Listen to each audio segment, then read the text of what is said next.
All right. Hey, everybody. Welcome back to another weekly installment of some introductions to the big ideas of the book that Carl and I have coming out in September. It's called The Frame Making Sale. So, what we thought we'd do this week is dive into this idea of confidence and talk about sort of break it down into sort of sub objectives. So, if our primary objective in selling in a frame making manner is to increase customers' confidence, not in us, but to increase customers' confidence in themselves and their ability to make large scale decisions on behalf of their company, which we found to be the single biggest driver of a high quality, lower grit deal. In a previous episode, we talked about sort of active ingredients that in order to be better at frame making to increase customer confidence, we need to engage in prompting and bounding. We've talked a little bit about that in framing and frameworks. But if we go back, Carl, and talk about this idea of confidence itself, there's really sort of two dimensions maybe of confidence that we really want to focus on. No, that's exactly right. And that's where, fortunately, there's been a lot of work in the academic lit and psychology, et cetera, to really study what it is that actually increases our decision confidence. And it turns out there's two primary factors that we have an ability to influence as sellers with our customers. And those two are ease, which we're probably all pretty familiar with. We always want to make it easier on our customers to buy. But the one that often doesn't get talked about as much is this importance of agency. Because if an individual doesn't feel control over a decision and ability to actually influence it and make it, then they can't have decision confidence. And it's that aspect of agency that we haven't seen sellers really work at as much as is necessary to really help customers have the confidence that causes those desirable deals to happen. This idea of agency, I think, is really interesting. It's not a word that you hear a lot used in sales, right? It sounds kind of wonky, maybe you're academic, but it's actually really important. And it's pretty straightforward, which is it's a sense of control. They've got to feel like it's their decision, that they're the ones sort of in charge, that they're making, that it's like, oh, I'm doing this because you told me to, doesn't make me more confident in me. I'm doing this because I've decided to, does make me more confident in me. Up till now, in efforts to solve for customer confidence, we've by and large, in fact, been solving for customers' confidence in us. And so therefore, when you solve for customers' confidence in us, agency doesn't really come into play as it does in this other dimension of confidence. In fact, we can show you this because Carl's former BCG and because I'm just wonky this way, we could show this to you in a four square. Yeah, it's really quite simple. And as you see across the top, what we already discussed is the importance that it's ease plus agency is what's going to give us confidence. But if we think about each of those dimensions separately, we could certainly have customers that have very low agency, you see across the bottom, or very high. And similarly on the left, this is the one we talk about more, as Brent mentioned, that if it feels really hard, then that's a deal that may really struggle to cross the finish line. And the more we can make it easier for the customer, then again, those are the things that are going to make their confidence higher and hopefully help the deal get done. So if we start sort of bottom left, right? So again, this is all from the customer's perspective. So if they look at not just a purchase, but just a decision, a change, whatever it is, and certainly tied to a purchase, think this is either, wow, it's just too hard, or we can't do this. There's just either I can't do this because I can't get the rest of the organization on board, or we can't do this because as a company, we'll find some way to screw it up or whatever it might be. But one or another, if customers feel a low degree of ease and a low degree of agency, chances are they're not even going to entertain it's not like this is going to be deep in the funnel and then they're going to black hole on you. Chances are they're never going to raise their hand as someone interested in your solution in the first place because they've already self-selected out of a purchase before you even knew that it might even be a possibility because they just think they can't do it. So there's a really interesting question. It's like how much latent demand is out there for our products, for our solutions, for our sales from customers who've already self-determined that it's either too hard or they lack the ability to get it done. So they just choose not to choose. Right? But even amongst the part of it that we see, these are where you kind of make your pitch. You say, hey, isn't this a great idea? And they may say, sure, but again, they're clearly not engaged and they kind of give you a, well, maybe someday type of an answer, just because it feels too hard and they don't feel they can actually make it happen.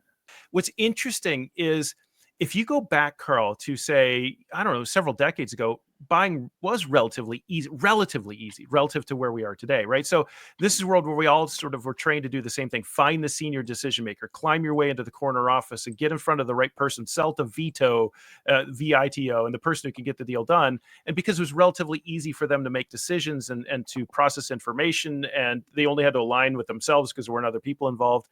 This is the world of a lot of the classic BANT and discovery that we've all were Right. trained to do years ago around, where you sit down with a customer who's expressed some sort of interest in your solution. You might ask them questions like, so tell me how this decision is going to unfold. What's the process that you go through in your organization to make these kinds of purchases? Do you have budget in place? What's the timing that you're, in other words, we essentially default to giving customers, not only giving them agency, but assuming that they Yeah. have agency, right? That they can Right. get this deal done. And the simple reality is, as we talk about a lot in this book, is we just don't live in that world anymore. We live in a world of just high complexity of decision complexity, information overload, objective misalignment, multiple stakeholders. So we can't just assume ease, right? We live in a world that's audit. So if we just give customers agency in a world that's still hard, what we're going to get a lot of, I think, is just we're just not. I hear you. That's interesting, but I'm not really sure who's involved in this decision. I'm not really sure which metrics we're going to use. I'm not really sure what our timeline is. And so you're going to get a lot of not sure, because I think where we are right now is a world not where customers know and we just have to discover it, like uncover it. We're in a world where customers don't know either. They're just not sure. Yeah, and there's a core. If you think back to that again, that classic BANT type approach, again, that's kind of discovering the customer that has the agency, right? It's the Yeah. person who has the budget, that has the Yeah. authority. Just assessing, well, where are they on this? We might find, man, it doesn't feel like they have much agency or authority over this at all, because there's 27 people in our buying group, and Right. we need to get them all on board. And so I think increasingly what sellers find today is customers kind of in that bottom right place. There's just an awful lot of not sure's. Right. And so the problem that we assess, and I think rightly so as sellers, is like, oh, this is actually a lot harder, not just for us, but for our customers.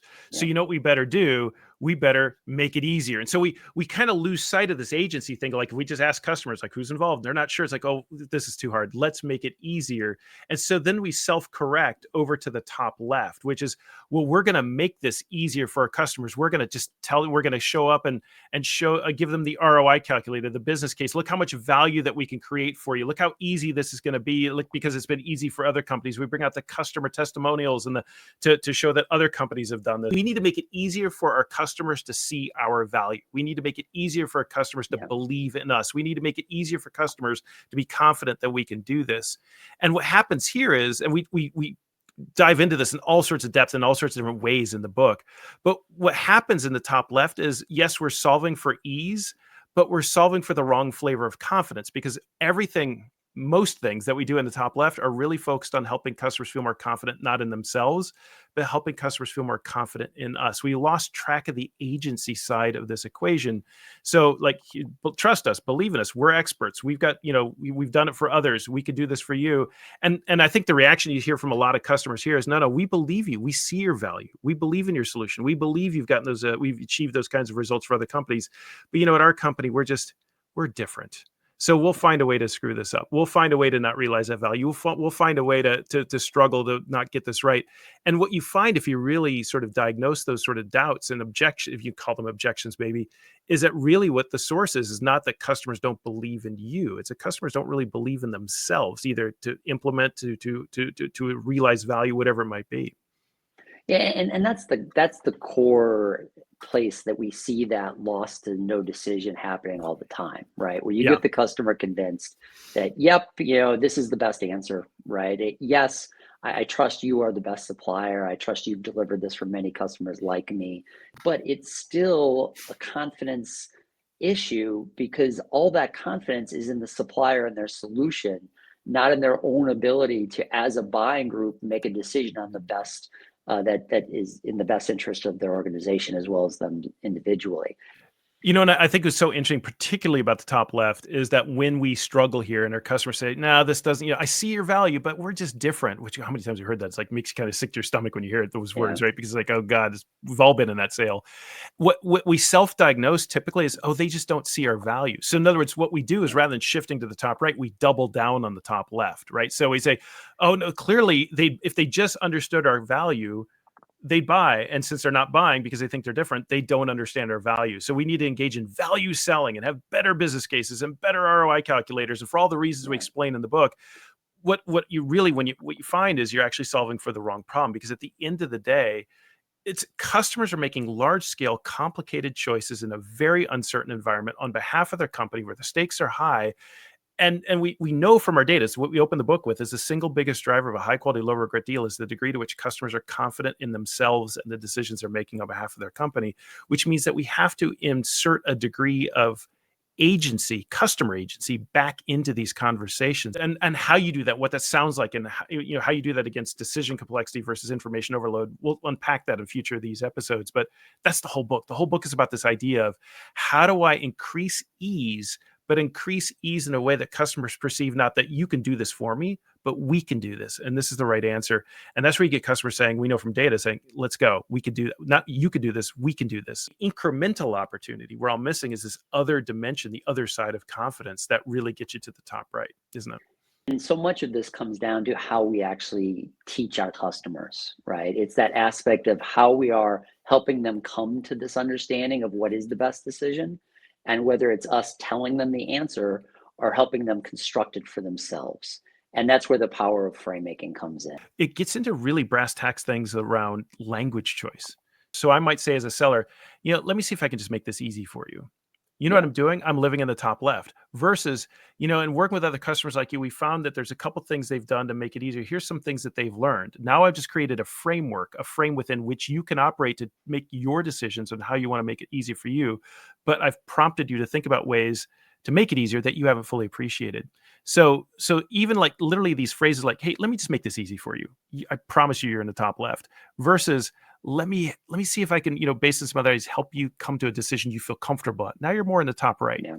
This is the stake in the ground that we think matters most because the data tells us that this is the big opportunity is to drive, not just make it easier, but make it easier for customers in a way that they still feel a strong element of it's their decision because that's whose confidence matters most.